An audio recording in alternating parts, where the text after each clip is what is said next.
Paano kung may gumagaya sa inyong anyo? Anong gagawin niyo? Ako ay may experience. Tuwagin lang sa pangalang Lisa. Masaya ang aming pamilya. Tuwing linggo meron kaming bonding.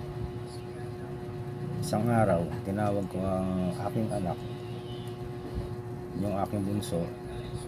Sabi ko sa kanya, bilisan niya kasi siya lang inaantay sa labas. Dahil nga mamamasyal kami ng mga bonding.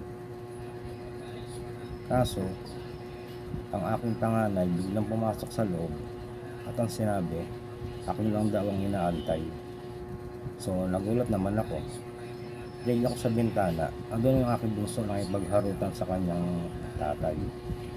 Sabi na niwala ko na lang, hindi ko lang inisip yung aking nakita kasi pumasok siya sa CR at inabay ko lumabas. Another na araw, ito yung naulit muli. Nagsalita ang aking asawa sa loob ng CR at pinapaabot ang kanyang tuwalya. Kuniwa ko naman para iabot sa kanya, kaso bilang pasok ng aking mister at aking gulat ko, napatingin siya sa akin at napatingin din ako. Tinawanan pa nga ako kasi bakit ko daw dala yung kanyang tuwalya, di pa naman daw siya mailigo. So ayun na nga, binaliwala na naman ang aking mga nararamdaman sa paligid na yan. Dumating ang araw ng ika-Friday naman, nagluluto ako ng aming kakainin sa pananghalian, sakto sa 13 ng Friday. So ito na nga, habang luluto ako, busy ang aking mga anak sa panonood ng TV. Itong bunso ko naman biglang sumilip sa akin at nakangiti. Diretso sa CR.